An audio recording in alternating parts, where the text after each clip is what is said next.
All right. Do we need to press the mics or everything's okay? Yes. If you want to be recorded, you have to press the mics. This is the Ad Hoc Committee meeting of February 7, 2018, and what we're doing is interviewing candidates for two positions on the Committee of Credential, public member and the elementary teacher member. There are two vacancies for the public member and one vacancy for elementary teacher on the committee. 3 interviews will be conducted all by teleconference today. At the conclusion of the interview process, the committee will select individuals to recommend to the commission for appointment of public member and elementary teacher. And we may also select individuals to recommend to the commission to serve in the alternate pool as well. The commission will then take final action at its forthcoming meeting this Friday, the 9th of February.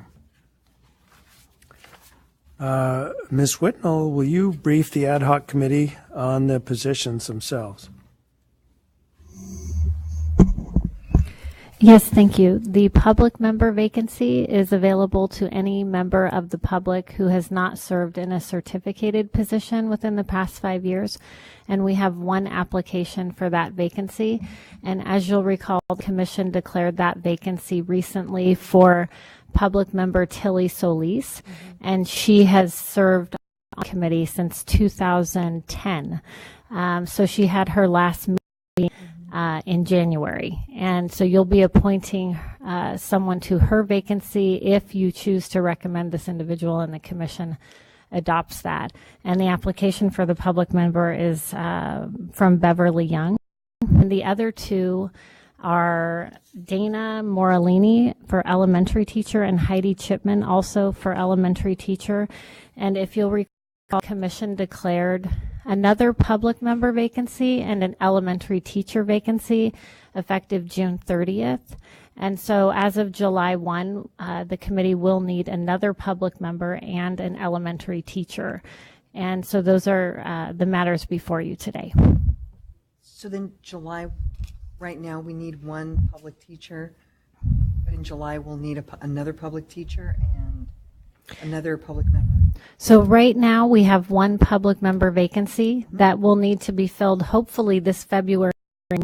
And then in July, at the July meeting, we will need an elementary teacher and a public member. But anytime prior to July, you may appoint folks to those positions. You don't have to wait until July to do that. So if these elementary teachers to you are qualified, you may recommend them to the commission to fill the vacancy that begins in July. So, and if they have questions, the public member vacancy, we would like the person to start in February.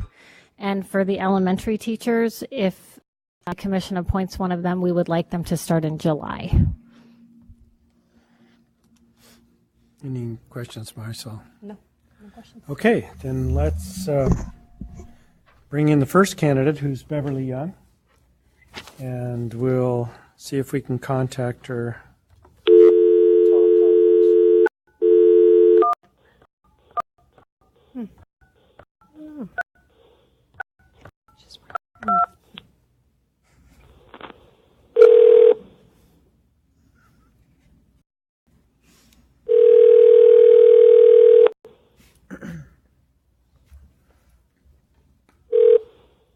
Hello.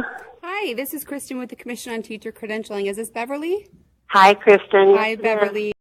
I'm here with the commission members and staff, and I will now turn you over to our chair for your interview. Okay, great. Thanks. Hi, Beverly. Michael Cooney. Hey, Michael. Hi. How are you? Doing well, thank you. Glad to hear your voice. Yeah, you too. I kind of thought you were coming up, but we understand that you have a lot going on there too, so we'll do it by teleconference. And as always, please let us know of any questions you have at any point in the process. Okay. So we have a series of questions which we would like to ask you, and there may be some additional ones after, depending on your answers, but we'll just kind of go through the questions in turn. The other members of our ad hoc committee are Commissioner Heide Rodriguez and Commissioner Marisol Escobedo. And Okay, great. we will take turns, and Marisol, maybe you would ask the first question. Sure. Hi, Beverly. Hello, Marisol. So question number one, have you worked in a certificated position in the past 5 years? I'm sorry, Marisol. I can't really hear you too well. We'll try and get this phone positioned so all of the people can be heard. All right, here we go again. Let me know if, can you hear me? It's a little better. Okay. Beverly, have you worked in a certificated position in the past 5 years? In a certified position in the last 5 years? No, I have not. Okay, thank you. Sure. Heide will be next. Hello, Beverly. How are you? Hi, Day. I'm great. How are you? I'm doing well. Thank you. It's great to hear your voice as well. You too. Thank you. So this second question, the Committee of Credentials meets 3 full days per month with a 4th partial day for preparation. The committee reviews educator misconduct cases to determine whether to recommend discipline on the educator's license. Do you believe you can make this time commitment and review this subject matter? Well, I absolutely do. As you guys know, I'm really familiar with the work of the committee and the commission. And when I was on the commission, I always wondered how we ever found people who were able to give up this amount of time every month to do such important work. But now that I've retired, and really kind of devoting myself to volunteer things, this seems like a perfect thing for me because it is a volunteer effort, but it's also, of course, the field that, I committed my whole career to and something that I think is so vitally important. So I am very committed to the work and can absolutely devote the time to it now. Great. Thank you. Beverly, I'm just going to ask a question, a follow-up question on that one, and that is looking at your resume, I notice a significant number of current commitments to various boards and advisory committees. Would these conflict with the regular meetings of the committee? I don't believe so. Only board, most of the boards that I'm on don't meet on a regular basis. They meet on they survey the members and find a date that works for everyone. Both the EdTPA and the University of Michigan one. The West Ed board meets on a regular basis, but only 2 times during the year, so that's not usually a conflict. Pretty much my time is still pretty flexible. Okay, well, that's good because nobody, I'm sure, knows better than you how much time this particular position would take. And I know. As I said, I always was amazed that we were able to find working people, working teachers, working administrators, and so on, who were able to devote the time. Because it's a huge commitment. But like I said, I think it's one of the most important functions of the position. And given your experience with the committee and the commission, what is your particular interest in joining the committee at this point? I think, one, because I do feel it's such important work, and I know that as a commissioner, when I participated in closed session, I know the nature of the kind of things that come both before the committee and then often onto the commission, and I feel it's so important, and I think it's critical to have people who understand the profession and understand the importance that the commission has in safeguarding children, but at the same time, taking these decisions really carefully, knowing that you're making decisions that affect an individual's career. And so you have to weigh them very carefully. Safeguarding children, making sure children are always in appropriate environments comes first. But you also have to look at the individual and think critically and carefully about what are the appropriate responses to certain actions. I know the kind of things that come before the committee, and I know they are very often critically important. So that's what makes me want to do it, is because I feel like it's such important work. Okay. Marisol, you have another? Yes. Beverly, do you know any of the current members who sit on the Committee of Credentials or the Commission on Teacher Credentialing? And if so, if you can explain in what capacity? I don't believe I know anyone on the Committee of Credentials. I don't think I've seen all of their names, but I do know a lot of the commissioners because I was on the commission with them. And so there's a good number of the commissioners that I'm well acquainted with, including the current chair. And it's been 3 years since I was on the commission, so anyone who was on back then, I still know, but in that capacity. Okay, thank you. Okay. I have the next question, Beverly. Okay. What strengths or qualities do you feel that you possess that would be assets in serving on the Committee of Credentials?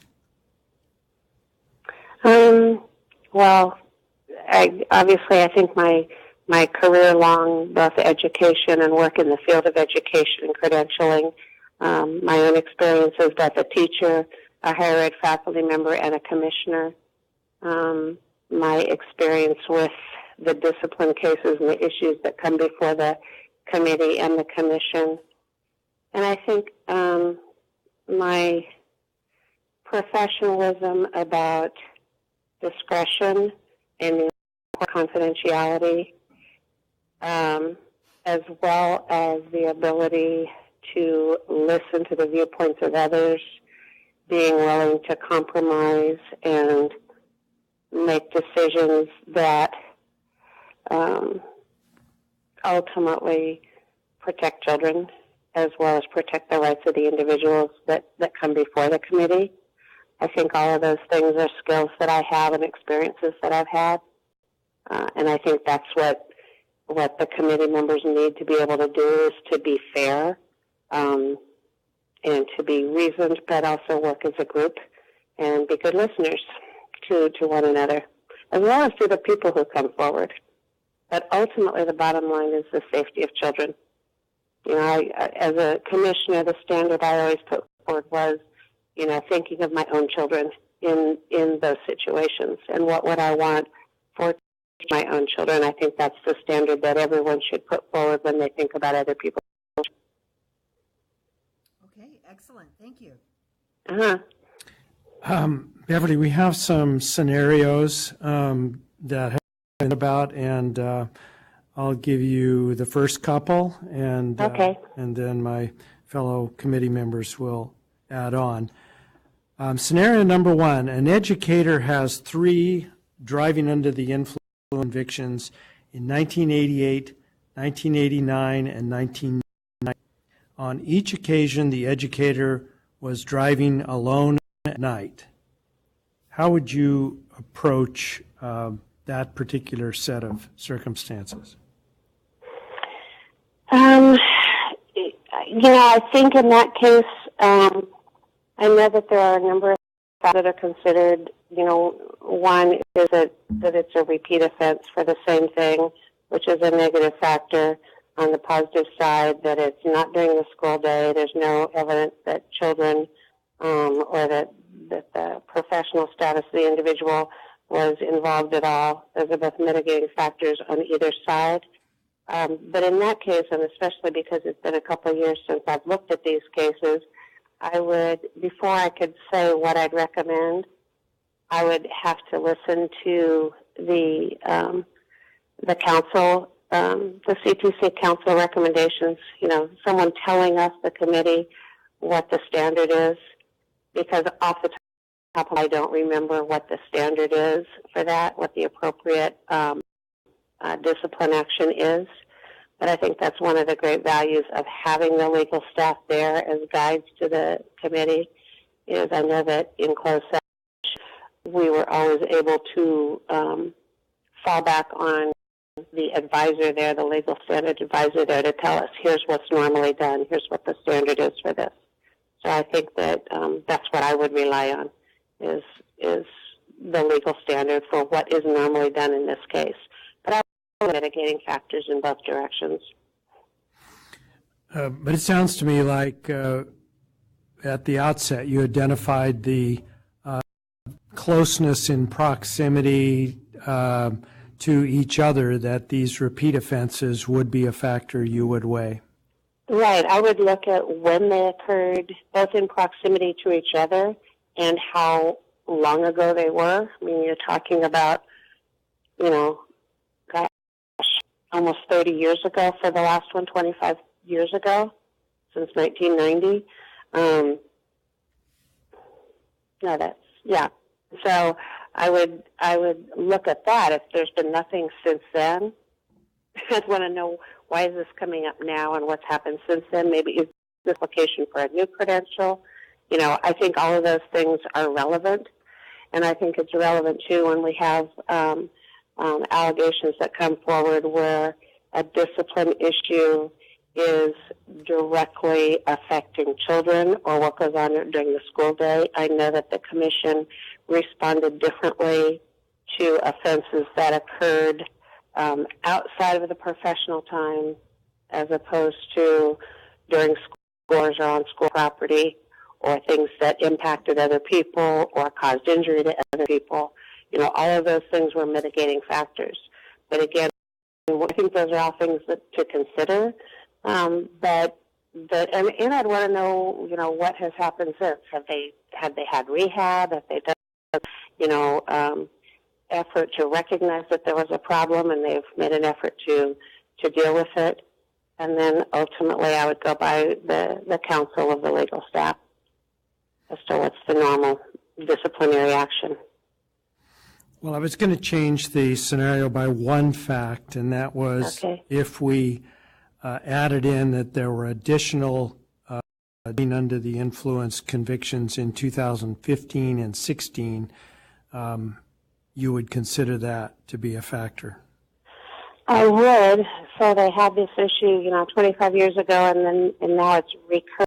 I mean, are they, a new teacher? Are they considered, teaching all this time? What are they doing? And how is this sort of come about? Were they, cited, arrested? What happened? And how did this affect the community where they teach? But I know that one of the things that is always considered is, have the person recognized the issue? Have they gone to rehab? Have they done the appropriate steps to either remove it from their record or taken all the responsible court and DMV actions? All of those things are factors. Okay.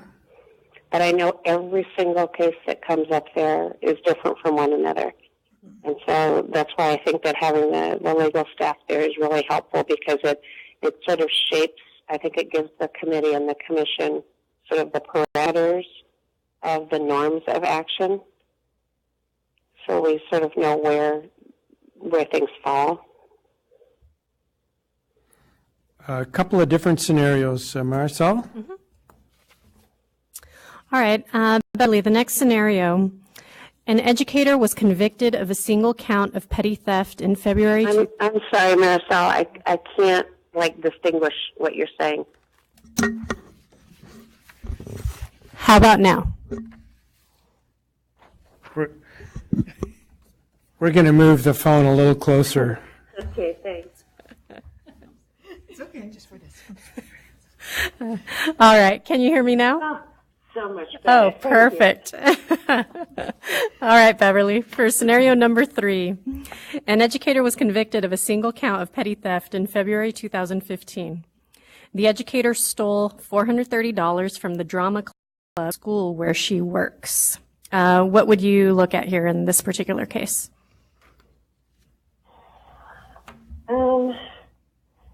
I would look at, I would want to know what happened at the school, how it was discovered, and what the school is recommending and what the district is requesting. Sometimes districts want to keep a person, sometimes they don't.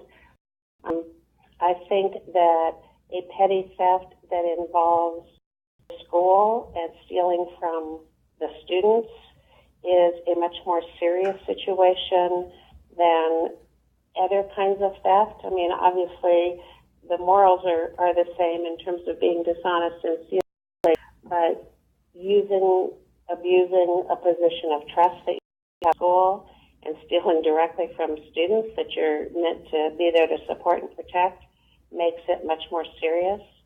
So that would be a situation that, to me, really sort of shapes it differently than other kinds of petty theft, the fact that it happened at school and it was from students.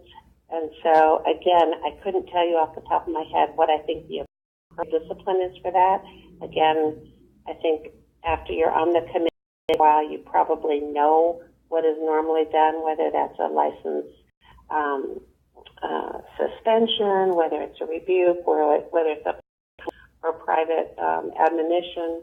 You know, I know there's all different levels of that happen in regards to a credential, but again, I would have to rely on counsel to tell me what are the parameters, what normally happens here. But that's what I would want to take into account, that it was from school and it was from students, and I think that's really a more serious type of theft than other kinds of theft. Okay, thank you. Mm-hmm. Heidi has the final scenario. Okay, Okay. here we go. A male teacher appearing before the Committee of Credentials admits that he has taken one of his female students to a restaurant on 3 occasions in the past 2 months and has exchanged text messages with her. He explains that he is simply seen the young woman because she is having difficulty in her home life. The student's parents have submitted an affidavit to the Committee of Credentials complaining of the teacher's behavior. So what would you do, or how would you respond in that case? And so the parents are directly talking to the Committee on Credentials. They haven't gone through the school or the school district. Correct. They submit. Maybe they did. It doesn't say that here, but they submitted an affidavit to the Committee of Credentials complaining. I would have to say that in my teacher ed faculty, I know this is a question of very poor judgment on this teacher's part, but it's not criminal. From what you described, at least from the scenario you gave, there's nothing at all. The teacher hasn't crossed a line in terms of inappropriate talk or touching or anything else. I don't know the context of the text.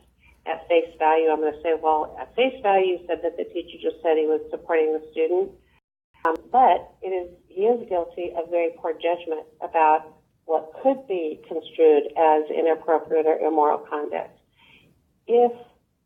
I think it needs to go through the school and or the district to investigate further, to talk to the student, to find out the content of these text messages, to find out if there was something inappropriate in that. If there was, then the teacher needs to be done severely, like losing their credential. If not, if it was truly innocent, if the teacher was, innocently trying to mentor or help a student through an appropriate situation, then the teacher needs about the appropriate guidelines and boundaries of their profession, and needs to be put on some sort of notice, either with their district or at their school, about appropriate conduct with students. But I would want to involve the school and the district and investigate further to find out, what exactly went on. Because if all it was spending time with a student and texting a student as sort of a concerned adult, well, there's nothing immoral or illegal about that. It's not something I would be comfortable with as a parent, but maybe that teacher just doesn't know where the lines are and where the lines should be, and is sincerely trying to help, but they are inappropriate in terms of professional behavior.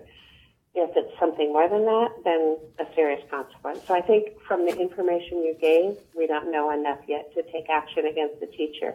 So we'd have to investigate more. And I think involving the school and or the district is the way to do that. Okay, perfect. Thank you. Okay. So Beverly, those are the questions we have of you, and I'm wondering if you have any for the committee or our council. I don't think so. I normally might in an endeavor like this, but I think I know pretty much about the committee and its work and the commission and how things come to the committee and go to the commission. I'm pretty familiar with it, so I don't think I have any other questions. Well, we very much appreciate you expressing your interest in serving on the committee, and we will release you at this time, and we'll have a brief discussion of your application and qualifications. We won't be able to cover all the qualifications in the time we have, but you have a wonderful resume, suffice to say, and we're delighted with your interest in serving on the committee. Great. Well, thank you. Thank you, all three of you, for your time. I've enjoyed talking with you all. Likewise, Beverly. Thank you. Thank you. Hope to see you all soon. And really quick, Michael, your home and property are all safe in the fire and mudslides? The home and property are safe at this point, Beverly. A lot of stressful time in between, but thank you for your concern. Oh, good. I'm glad all is well. Okay, well, good to talk to you all. Thank you. Thank you. Bye-bye. Bye-bye. Okay, Bye. thank you. Bye-bye. We just want to leave it right here in the middle. Yeah, we probably will. Okay, I could stand up and down. You guys ready for the next one? No, You guys want to don't we deliberate? Don't we deliberate at this point? This is You the only can't. public member Yeah. application, so you may deliberate now on this one or Yeah. wait till the end if you want to do them What's your preference? I think we should deliberate now, since the other two are And for the other the two are same. in the same box. yeah. So, go ahead, Marcel, if you have thoughts.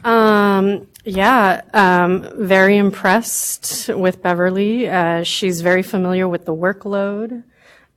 She knows the time commitment, and she knows how important the work is.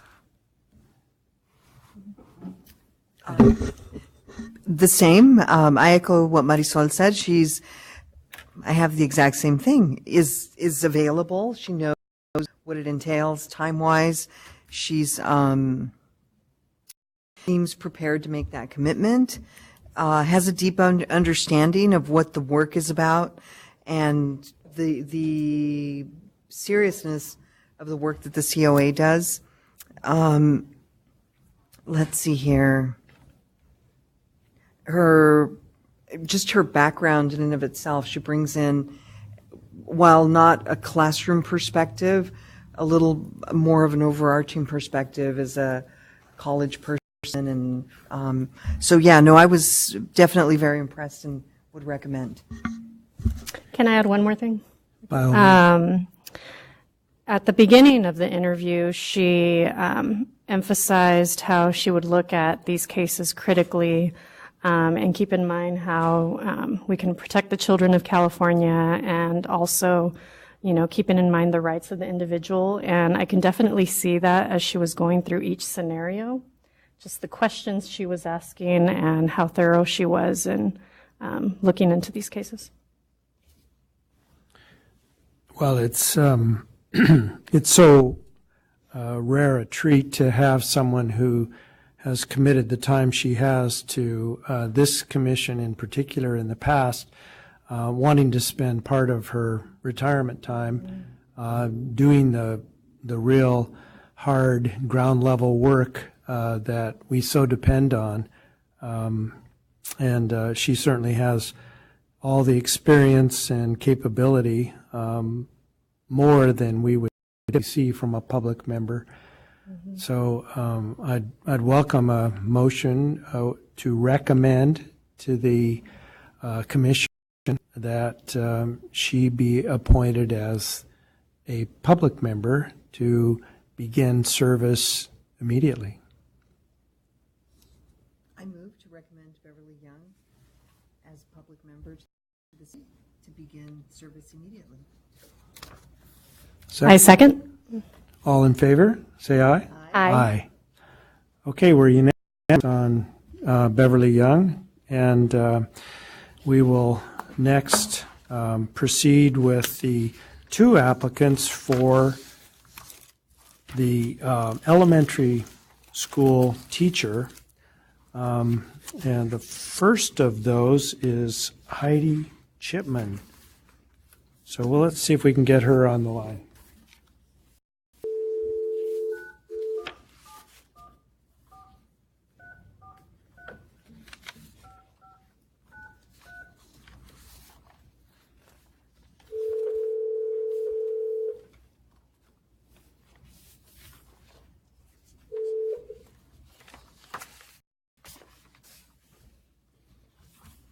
Hello? Yeah. Hi, is this Heidi? This is Kristen with Commission on Teacher Credentialing. Hi. I'm here with the commission members and staff, and we're going to get your interview started. So I'm going to turn you over to the chair. Okay.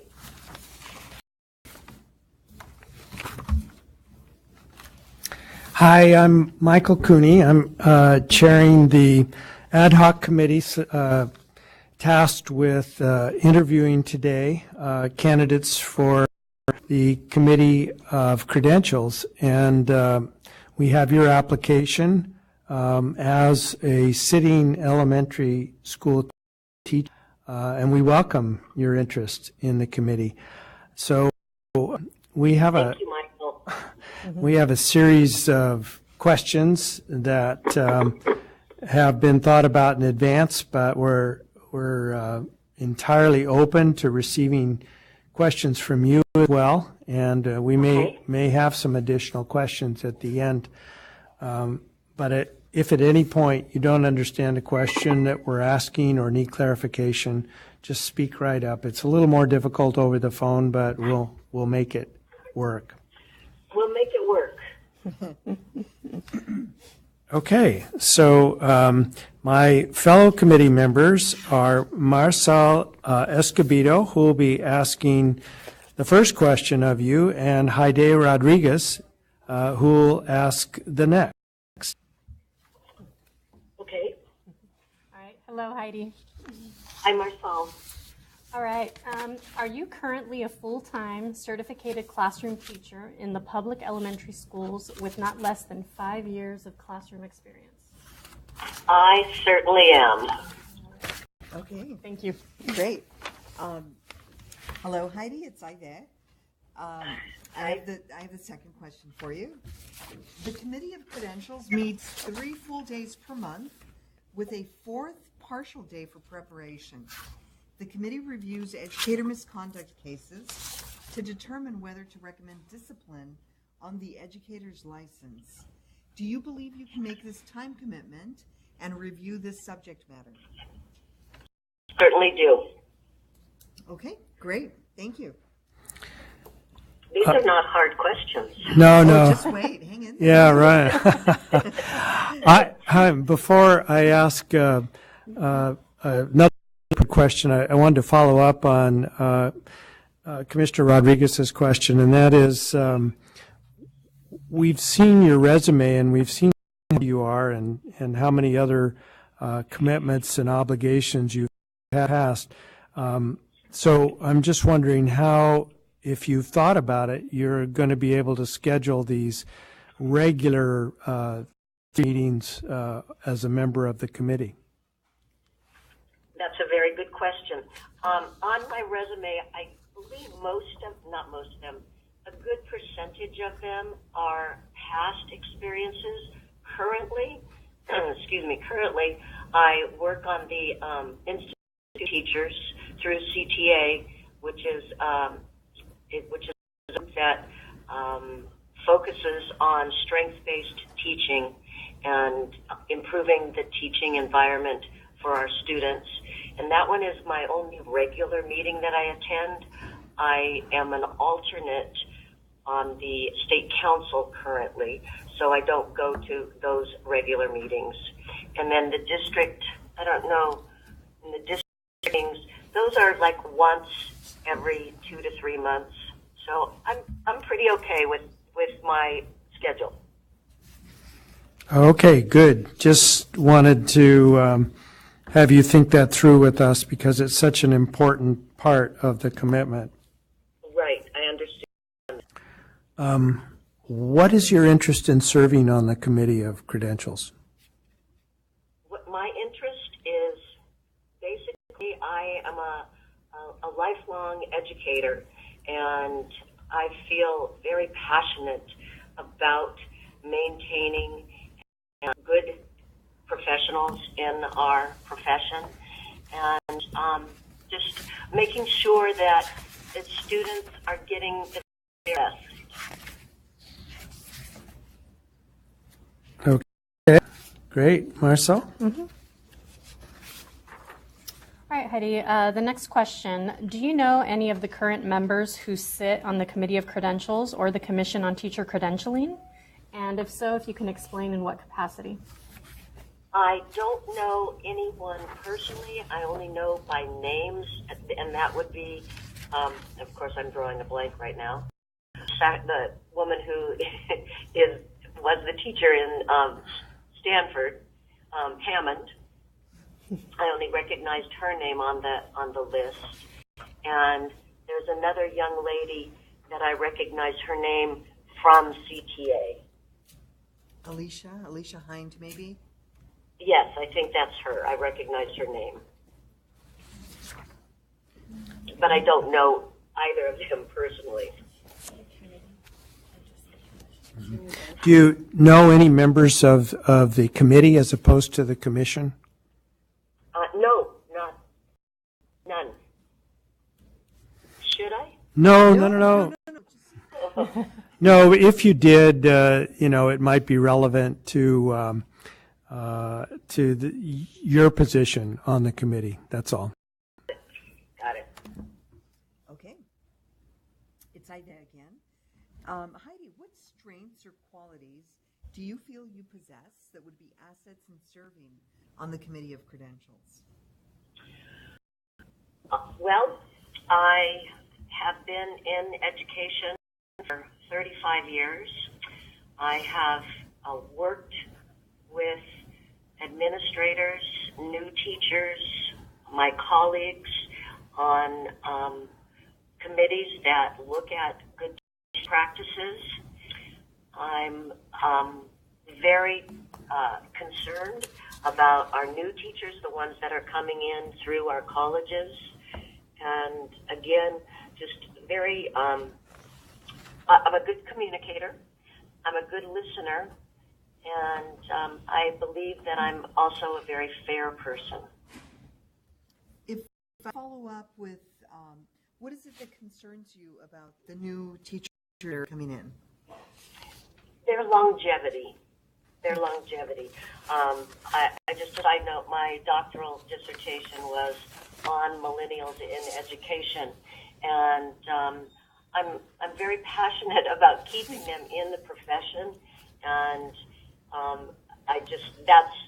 that's what I mean by that. I want them to stay interested and motivated and realize that they are important. Okay, thank you. I have a series of scenarios that we'd like your preliminary thoughts on, and recognizing that we're catching you cold with these, just exactly off the top of your head, how would you respond to each of the following? I'll start with scenario one. Has to do with driving under the influence convictions. Let's say they were in 1988, 89, and 90. And on each occasion, the educator was driving alone and at night, that is not during the school day. What factors would you consider in determining whether there should be discipline applied in this case? Well, I do know that teachers are public employees, and in reference to Ed Code, they're now. I'm sorry, I didn't catch. Was he arrested for those driving under the influence? Yes, their convictions. The convictions. Okay. So in that case, he has or she has gone against the Ed Code on teachers. I can't think of the word I want to use right now. I'm sorry. On teacher protocol, what a teacher is liable. Under that situation, that teacher would be liable for discipline. Okay. Would you consider anything different if I added that in addition to those initial convictions, there were 2 additional convictions in 2015 and 2016, respectively? Would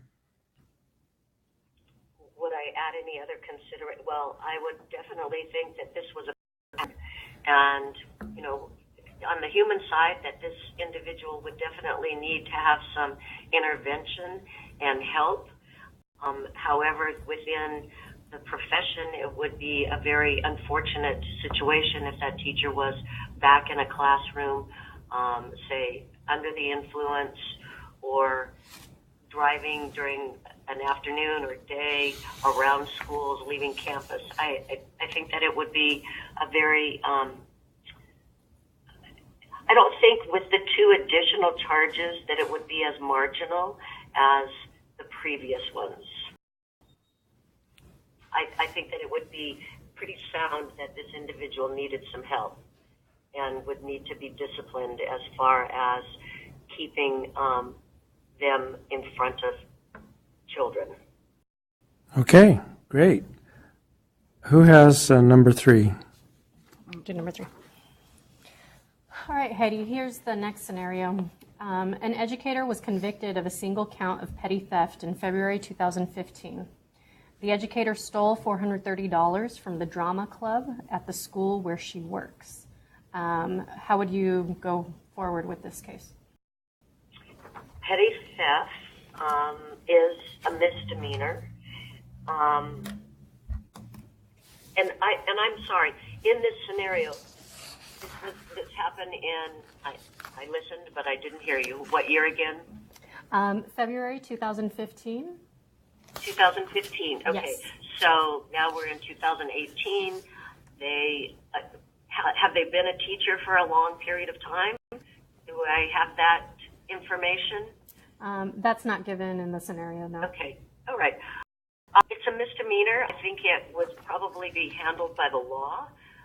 As far as credentialing, I might put this one on a probationary status. Follow closely if there is any additional incidences.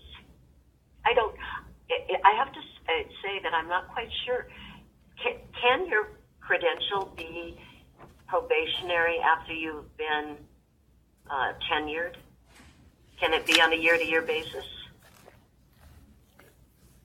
You know, we have our counsel here that might give you a more formal legal action, but for purposes of today, what we're looking at is just the factors that you might want to mention if you were the decider of this particular set. Now, it's perfectly normal to ask Yes, questions. Okay. Well, I think that, you know, part and parcel of this incident would definitely be to look at that teacher's past records. You know, was there some mitigating circumstance that this, you know, like they had to make a car payment? I don't know, but just looking at their past history, it's not justified by any means, but I would definitely look at this teacher's records in the classroom, their evaluations, and get a feel for the individual. Okay? All right. Heidi, I have the last scenario for you. Okay. Okay, are you ready? Yes. All right.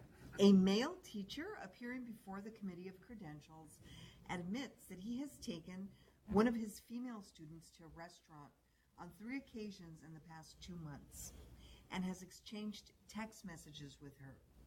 He explains that he is simply assisting the young woman because she is having difficulty in her home life. The student's parents have submitted an affidavit to the Committee of Credentials complaining of the teacher's behavior. So how would you respond to that issue before you? Well, I would have to say that this gentleman is not following ed code, not applying. I mean, that falls close along with statutory, not rape, but statutory relationships, if you will. It's not, and especially if the parents have referred and complained about the incident. And I know that within the law and within the ed code, those are not. That is not a correct situation for a teacher to be in. Okay, thank you. And in answering all those, please note that I'm not a mean person, and that I'm not someone that has tunnel vision. However, I do really believe that as a teacher, as educators, that it's really an important factor that we maintain the public's trust and maintain a public image that represents the body as a whole, as the group of people that are having day-to-day contact with their children. Very good. And you are making that clear with your answers. We have no further questions at this point, and would invite you to ask any of us with regard to the position or otherwise. Well, I'm flattered that you reached out to me because I was the alternate. I was a little, I guess I might say, disappointed that as the alternate I never had an opportunity to substitute in on the committee. And I've read through many of your reports and a lot of the information that was on your website about what you do. And I think it's a really important component, and the public needs to be much more aware that we need to advocate more that we are indeed a group of professionals that monitors our own. And we take a lot of pride in making sure that individuals are not in our schools that don't represent what a professional teacher is. So anyway, I really appreciate the work that you do.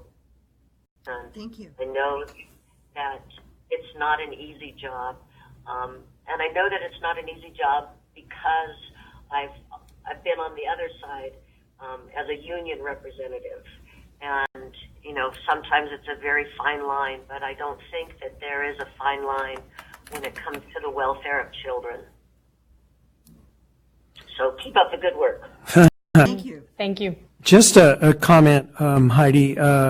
We don't have the ability to take someone who has been approved as an alternate member and substitute them in during the tenure of one of the regular sitting members. Perhaps we should. We've talked about as a commission, it would require legislation, but it is not a reflection on anything with regard to your qualifications at all, and we're pleased to see that you still have interest in the position and would be considered for the regular position of teacher representative. Well, thank you for clarifying that. Thank you very much. Thank All you. right. Thanks for your time. We'll talk soon. Okay, thank you. You guys have a good rest of your afternoon. You too. Bye-bye. Thank you. Bye-bye. Thank you. Bye. Tomorrow I'm going to dress like that.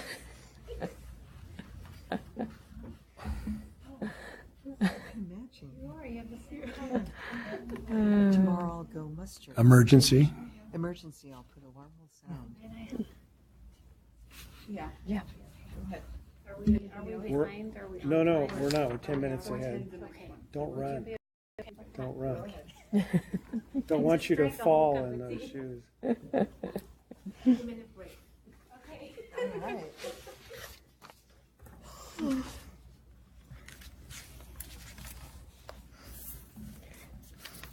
My sub called in sick today. What? Oh no. So we're scrounging, trying to find. Because the plans weren't sub-proof. They were Jimmy-proof. Like, I needed Jimmy. It was one of those. So you knew exactly who was coming in. Mm-hmm. Yeah. There's a funny. Try and turn. Funny sidelight to the interview with Beverly. One of the letters was written by Alicia. Is that allowed? Well, you can write a letter.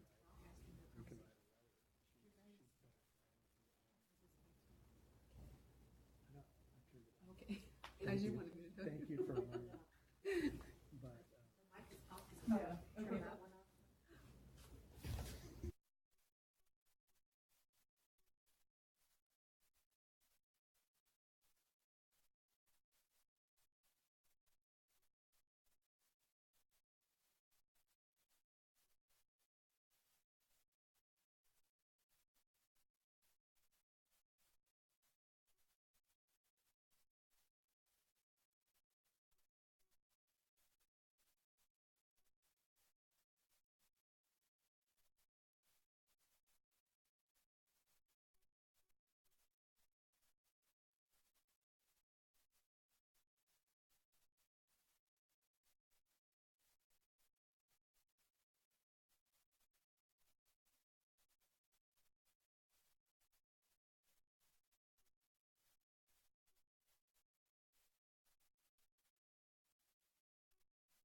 Hello, this is Dana. Hi, Dana. This is Kristen with the Commission on Teacher Credentialing.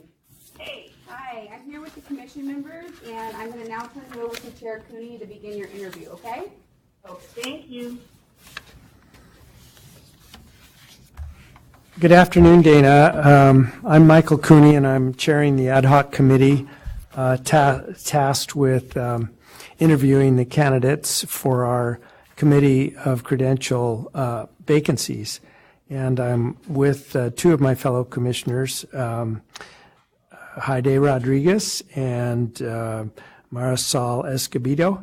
And together we will ask you some questions, invite you to ask us, and then we'll deliberate for the vacancy we have as teacher position. Any questions before we start? No, that sounds good. My only concern is, I don't know if I spoke with you. I don't know, have you been there? Were you there about 2 years ago or so? Yes. Oh, okay, because your voice actually does sound familiar. But I had an interview, and at the end of it, I was still in law school in the evening.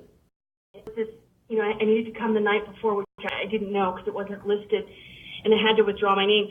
So the only thing for me, and I told Krista when I applied again, because I didn't know if you met during the summer, because I didn't want to waste your time. I am going to sit for the bar this summer, and so there would be, the 2 months, June and July, actually. I wouldn't be able to attend if for some reason you wanted to go forward with me. So I just didn't want to bog you down if you thought that would be problematic at the end of all this. Well, it's great of you to mention it to us because, one of the most important things about the committee is how regularly it meets, and it is only effective if it has a quorum of members. But I think we can work around your prior commitments, and we were certainly impressed by your resume the first time, and we're sorry you couldn't follow through with that. You did say try again, and so when I saw it pop back up, I thought, oh, okay, I'm free now. But I didn't realize you met, year round.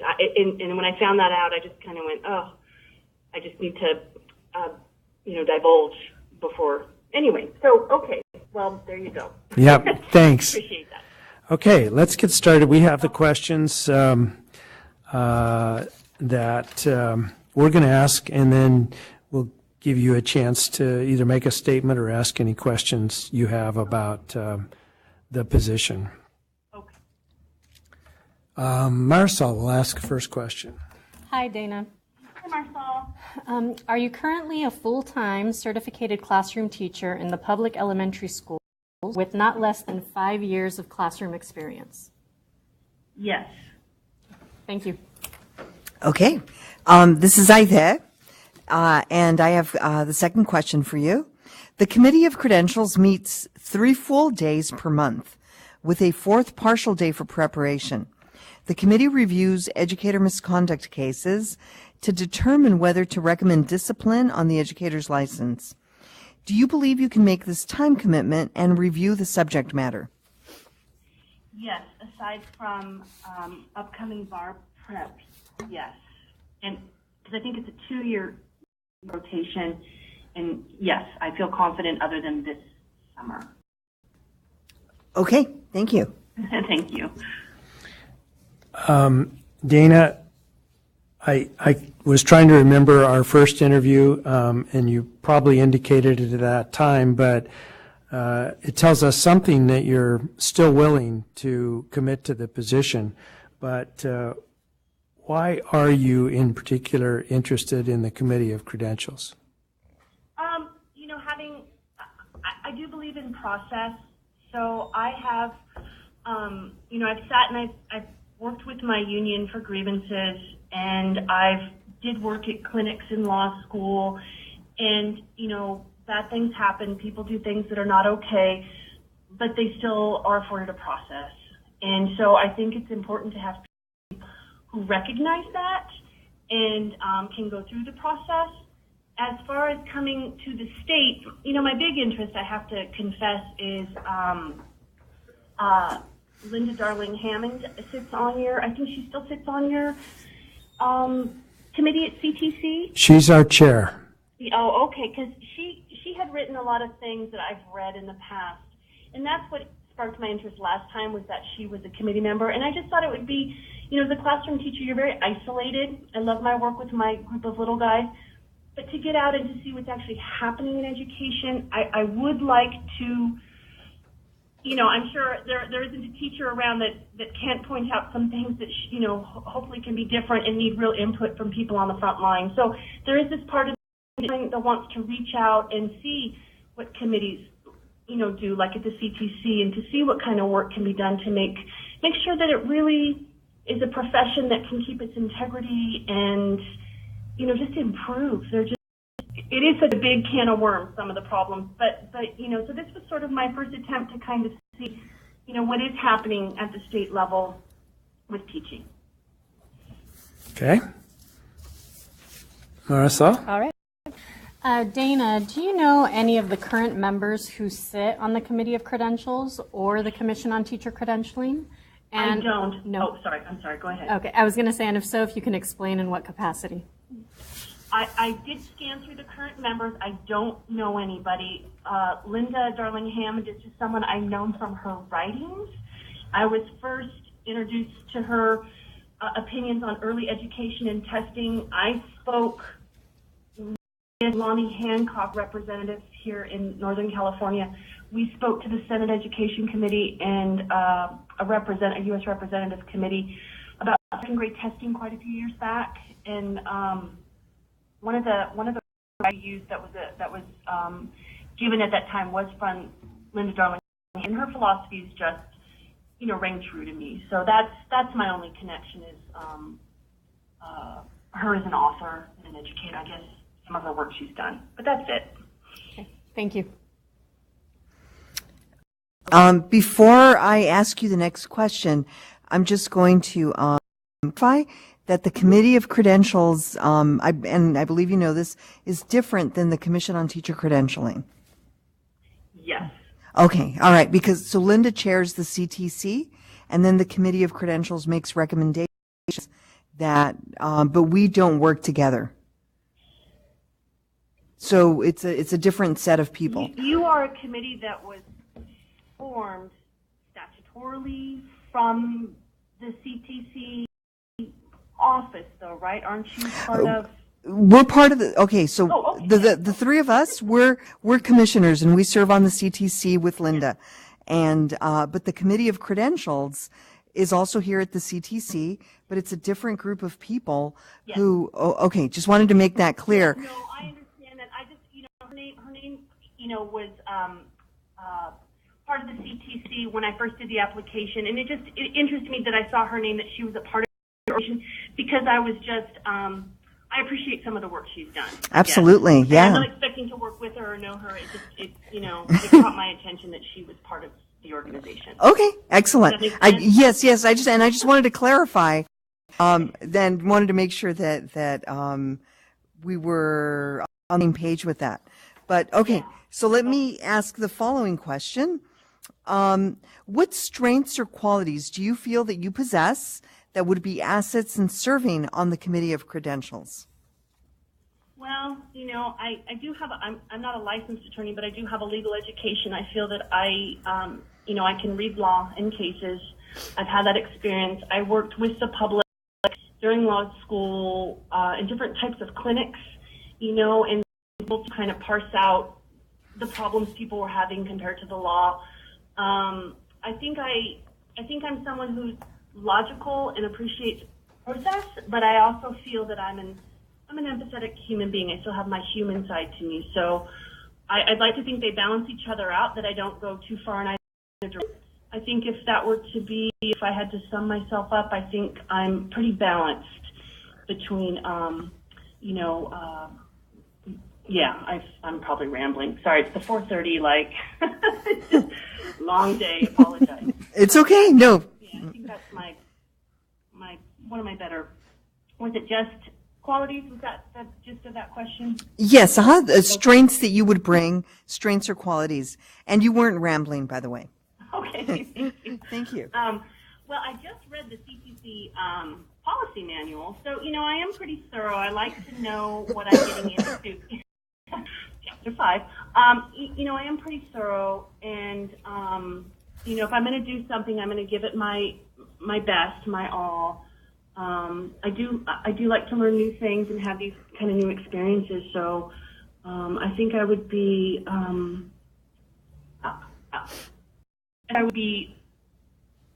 other than this summer, pretty consistent, and I don't know. I like to think of myself as a problem solver, and I work well with people, and I think I don't know.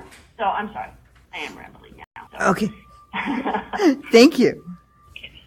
So in the interest of challenging your legal experience, we're going to give you some hypothetical scenarios and ask you to just tell us what factors you would. This is kind of in preparation for your bar exam, by the way. So. No, I'm not starting yet. Okay. Oh, okay. I do remember your hypotheticals last time just left me wanting more facts, and it was really hard to answer, without some more detail, but I'm ready. Yeah, we will leave facts out, and if you let us know which other ones we would want to provide to you, if you are making the decision, that's all that we require today. Okay. Okay? So this is an easy one. An educator has 3 driving under the influence convictions, the years of which were 1988, 1989, and 1990. And as additional facts, on each occasion the educator was driving alone and at night, that is, not during the school day. Those are all the facts. How would you approach this case? Well, I'm curious what that has to do almost 30 years ago with today. It does seem like it has sort of elapsed concern if there isn't anything more current. So, for me, the years, it's been more, it's been quite some time. So, 3 in a row is a little bit concerning that, kind of didn't get it the first time around. But that is, you said it's easy. It's actually kind of tough. But for me, I think how long the time has lapsed since those, and there were convictions for DUIs, unless it's some sort of issue with drinking now, I think it's a non-issue. Perfect. So I just want to add a more fact. If there were additional convictions in 2015 and 16, 2 additional convictions, would your approach be any different? Yeah, I think I would think there's a more. It would lead me to believe that there is a pattern of alcohol abuse or something going on that isn't being addressed. So, and again, because you've had that history with 3 in a row, and then to 2 times more currently, it's concerning. It's concerning, and I'm not sure. I know DUIs are changing how the state bar looks at them. I'm not sure. I'll be honest with you. I'm not sure what a DUI means for a teacher. I haven't ever had that conversation with anybody. I don't know if it's a disciplinary action for teachers. I'm not sure. So, but seems to be a pattern of alcohol abuse, and to me, it seems like there might be a third one, since that's kind of what the history was. Great. Maybe. Marisol? Okay. I have the next scenario. So an educator was convicted of a single count of petty theft in February 2015. The educator stole $430 from the drama club at the school where she works. How do you approach this case? Well, taking just kind of up there with embezzling. You're entrusted with funds of the school. You're the person in charge, and you take the money. That's a crime of dishonesty, and so for the bar wouldn't like that. In school, I think you need to have adults, without a whole lot of other facts, like left a note saying I'll return to my, I don't know, but that's pretty agreed from the school when you're in a position of power and oversight over, that department, and I don't know, I'll be honest again, I don't know exactly what your disciplinary steps are. That's something I didn't know I was looking, but it seems to me, at minimum, some sort of disciplinary action, you just don't take from the school. You just, I don't know. Or I'm not sure. But yes, egregious and not okay. Thank you. All right, I have scenario number 4 for you, Dana. A male teacher appearing before the Committee of Credentials admits that he has taken one of his female students to a restaurant on 3 occasions in the past 2 months and has exchanged text messages with her. He explains that he is simply assisting the young woman because she is having difficulty in her home life. The student's parents have submitted an affidavit to the Committee of Credentials complaining of the teacher's behavior. So how would you handle that scenario? Okay, well, the big red flag for me on that one is the parents are not okay with it. If you're really helping kids, like a lot of us do, the parents are on board with what you're doing with their kids. So, like I was still, and I was a few years ago, I'm a mentor for children. The parents sign off from that. The 18-year-old I had for quite a few years, she graduated, so now I'm on to the next one. But it's a relationship, there's communication, and these kids do have tough lives, but, it's not going under the radar. It's not, we're fingerprinted, it's all that kind of stuff. It's done with everybody's authority. So for me, going out to dinner, text messaging an adult male with a younger girl, it's just a whole bunch of red flags, especially since the parents are not on board with it. So, that one doesn't sound good either. Okay, thank you.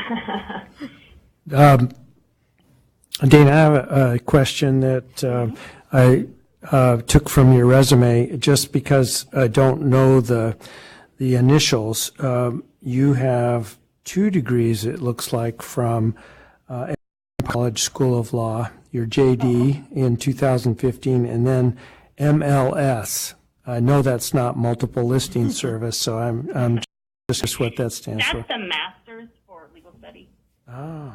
Yeah, that's the master's level. So people can go, Empire is a California bar school, and so people can go just for their master's of legal studies for educational purposes. If they don't want to do the full JD, I got both at the same time because I had the units, and there's a couple extra little requirements to do. But I figured I was there. I put 4 years of night school under my belt and just walked out with those. So. Changed forever, right? Well, it is. You do see things differently. You certainly see things a little differently. Yeah, for the better, I think. Well, anything else to add from your standpoint? We could ask questions and give you lots more facts, but you've handled the ones we have given you very well. And we just want to be sure that if you have any lingering questions, you have a chance to ask them. No, well, I was curious, do special meetings pop up very often for committee in particular? No, Okay. the committee. It's listed in the policy manual, so I was curious, I wonder how often that happens. Because the once-a-month commitment is doable, and, something does pop up. It's possible. I am a working classroom teacher, so, you don't want to take too much time away from what's going on in here. So that's good to know. No, I don't think so. I'm just happy to speak with you again, and if you think I'm somebody that can help you out, I'd be happy to do so. So, no questions. Well, thank you very much again for your commitment to the committee. It's a big bite, and we want everybody to understand that. But you have wonderful qualifications, and our task as an ad hoc committee is to recommend to the commission both for vacancies we have now as well as others we anticipate. So we'll take that on, and then on Friday of this week we'll recommend to the commission the various candidates for both the public member and the elementary teacher positions. Oh, okay. I appreciate that, Michael. And we'll certainly let you know as soon as possible. And then if you are selected, we'll have to deal with the time it takes to study for the bar, and we understand the importance of that, or so much of a commitment you've given to the study. Oh, thank you. Yeah, the goal is not to go and sit in a cubicle and be a lawyer. It really is just, I didn't go to law school intending on taking law, but it just seems like this last thing to sort of check, it's kind of more of a little hobby, it feels like at this point, because, I still want to stick with education on some level. So, or if just not always in my classroom, and that's fine too. I do enjoy that. So I appreciate you understanding that, because it is a bit of a stressor. I did it last year and wasn't successful because of the time commitment, that I can put into studying, and so hoping I can start a little earlier and get a little more under my belt. It's hard as a working professional to do that. It's just really hard. So thank you, and I look forward to hearing from you either way. And thank you for doing the work you guys do as well. Well, you're welcome, and I know we will be in touch with you one way or the other very soon. Okay, Dana, Okay, good luck to you. Thank you, everybody. Bye. Thank you. Take care. Okay, bye-bye. Bye. Okay, so we have two candidates interviewed today, and I'm going to ask Vanessa if she will outline in that light the vacancies, or either current or in the future, so we know what we have available. So for the elementary school teacher, you have one vacancy, and it's June 30th. So the first meeting for the person would be in July. And Dr. Mario Moya is currently filling that seat as an elementary teacher, and he is not renewing, or has not expressed interest in renewing his term. And so this person's first meeting would be July. Okay, so we have two candidates, and we have the option of running to the commission in addition to who should fill the vacancy, whether we should name the other as an alternate for a future vacancy. Yes. Everybody clear I on that? actually have a question. Under Dana's materials, her letters of recommendation were for the Emerge program for Democratic women, and not necessarily to recommend her for the COC.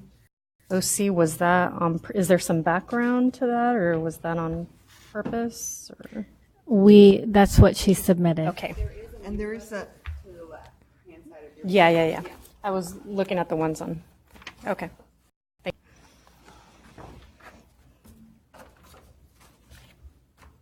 So it is challenging. We have to select one of these two or not. We could make no recommendation to the committee as well if we have concerns about either of the candidates. And let's just open the discussion. Marisol? Should we go one by one, or just?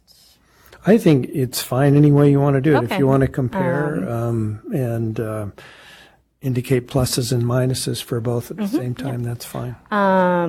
Well, I would say with both candidates, they're aware of the time commitment. And with both of them, I really got a sense of, their passion for education, maintaining, the professionalization of teachers, looking at teaching.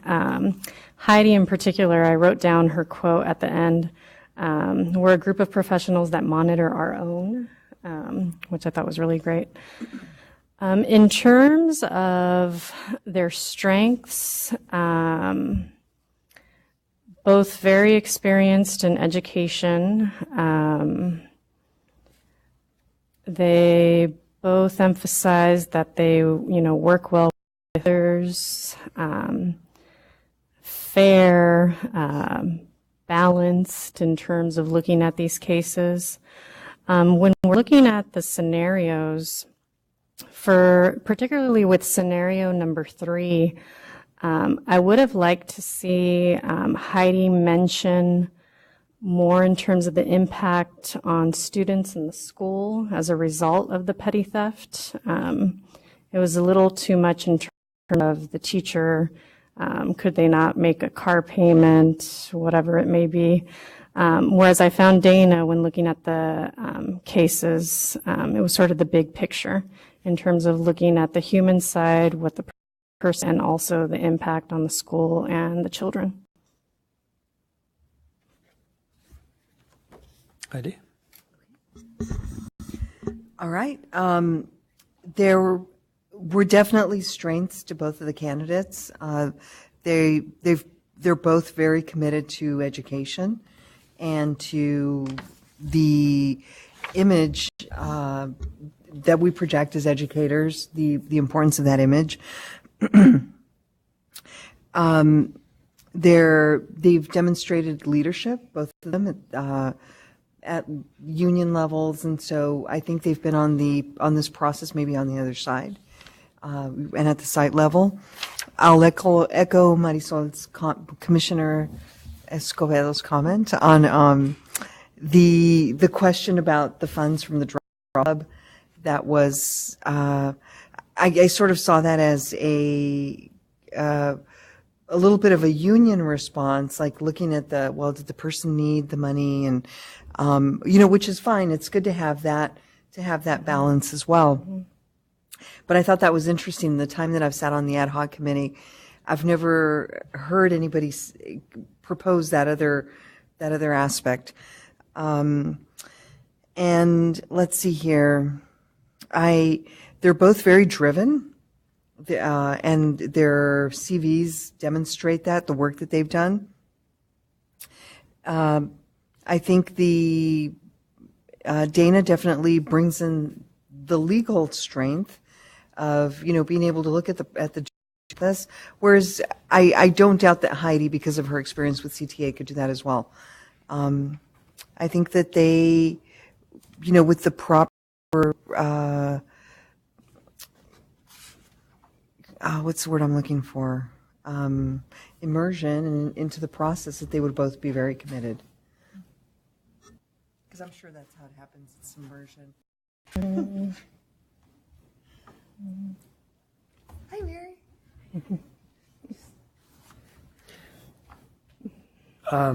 Well, I agree with all those comments from both of you. I felt if either one or the other were appointed by the commission, we would have a good contributor to the committee.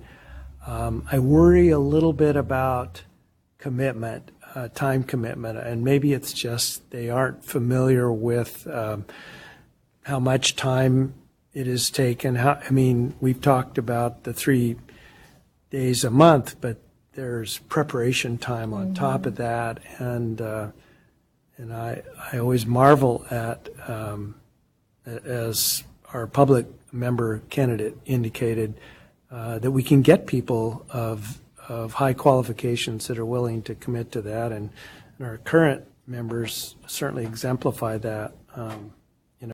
So I don't have strong feelings. The decision for me would be very close. One question I have for council is whether either of these candidates or both would be eligible to as a public member of the committee. I know you can't be, if you're a public member, you can't have served on a school board. Are you also disqualified if you're an elementary or secondary teacher? Yes, if they've served in a certificated position within the past year, so they would both be disqualified for the public member vacancy. So our choice is, if we feel both are potentially qualified, to recommend one for appointment beginning in July and the other as an alternate for the public school position. Yes.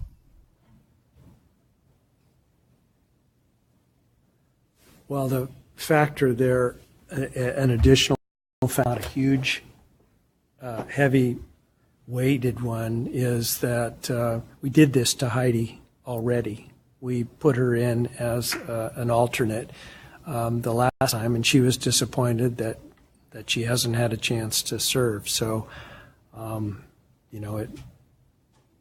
it might make a difference if we were only able to pick one to give her that first opportunity. And Dana's got her hands full in any event right now, just getting by the bar. And she could be in the second position, but I like everything I heard Dana say, so I'd be happy to recommend her as the candidate, if either of you feels she's more qualified. The Committee of Credentials meets in July and then again in Every month. every month. Got it. Okay. So, okay. And Dana will be taking the bar. She'll be studying for the bar in July. Is It's that at right? the end of July.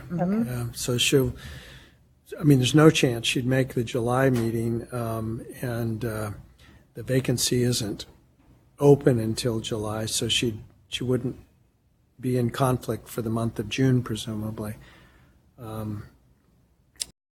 She could make, unless she's working in another capacity, she could do the August and subsequent meetings.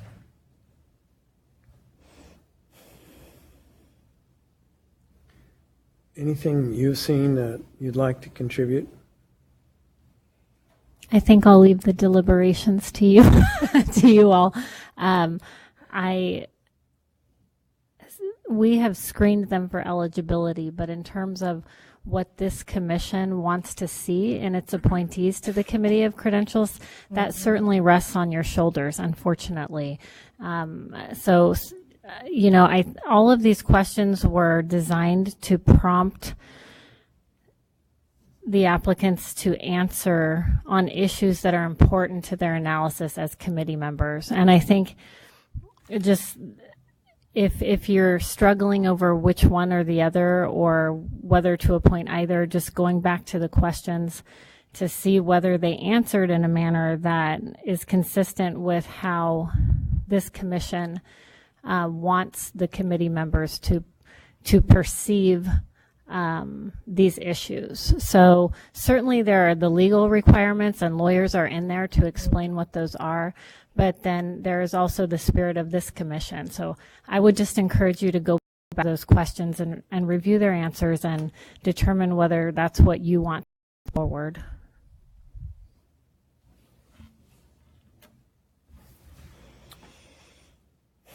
Who would like to make a motion?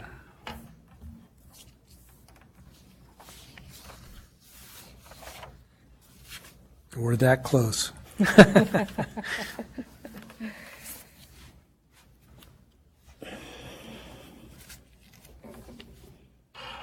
In terms of the questions, I think we've identified a little bit of difference in the way they answered. The question, scenario 3, with regard to the petty theft, Dana was stronger in terms of the breach of trust aspect of it. Heidi was more concerned with the overall record of the teacher. Maybe that indicates how they would approach other trust situations as well.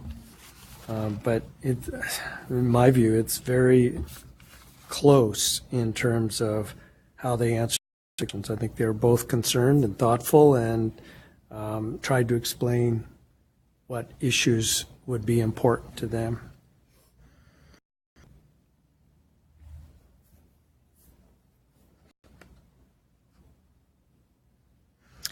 And based on that comment that you just made, when Heidi was speaking, she talked about that balance of like the humanity and the compassion. And I think that that's where that came from. Because that's really, I was a little blown away. That's the first time that I've ever sat on this, the Ad Hoc Committee, that I've heard somebody, like go into mitigating circumstances of, what could have been happening, and how did the site respond right? You know, what's her, and it's, personally, I was touched by that compassion, like that, being able to look at that.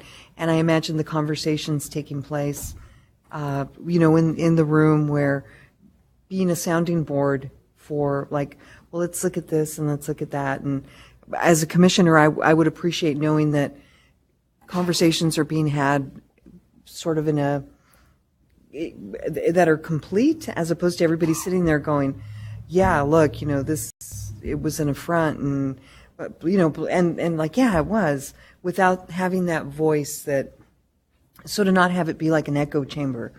And another thing that puts Heidi up a little higher for me is the letter from her principal, because there's support at the site level, and I know as a teacher how hard it is to make sure that the people appreciate that you're going to be leaving the classroom, that they understand that. So that was something that pushed her up a little bit for me, as I was vacillating between the two, especially just looking at them on paper. When, you know, came here and saw this, I thought, wow, okay, that's point Heidi.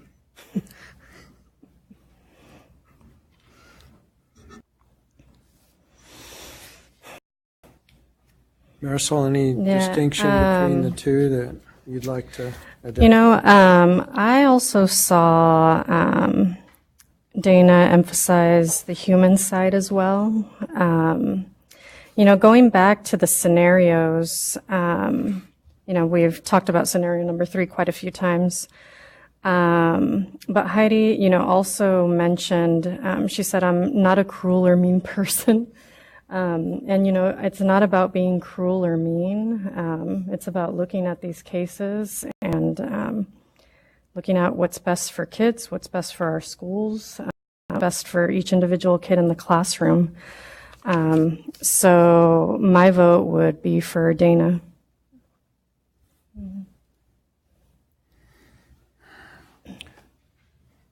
One other answer was different. I think to a number of the questions, Heidi's answer was, that's clear in Ed Code, and that's a reason why you know, action should be taken. And I think she was speaking from her experience as CTA representative. It wasn't correct altogether with regard to the law. Dana was more focused on, you know, the function as I see it being carried out. That is, the Morrison factors, they aren't with them now, but she would understand that and look for those, I think, more readily than the CTA experience gave Heidi. So, you know, subject to some hesitation about the level of commitment, I think I'd give the edge to Dana. So it's a strong feeling of the difference. I think they're both qualified. I wish we had 2 positions.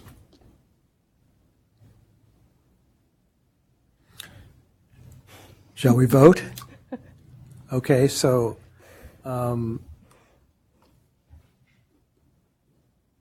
let's start with Marisol. Okay. I make a motion to appoint Dana Morellini. To recommend. To recommend Morellini to the Committee of Credentials. I'll second. Okay. Voting just on that motion. How do you vote, Heidi? I'll vote nay. Okay. And you'll vote aye, and I agree with you. So that carries 2-1. Now, the second question. Do we recommend to the commission that we keep Heidi as qualified alternate in the event that position becomes open? Let's say Dana passes the bar and she decides she's going to instead of teach school. there would be an opportunity for Heidi. So would you like to make a motion to that effect? Sure. I'd like to move to recommend Heidi Chipman as alternate for the Committee of Credentials. Alternate teacher representative. Teacher representative, perfect. Second? Second. Okay, or we're going to vote on that. All in favor, say aye. Aye. Aye. Questions? No questions. Thank you all very much for your time. I really appreciate you coming, and the committee is appreciative that we are trying to fill these vacancies as soon as possible. So thank you. Great. You're welcome. Thank you.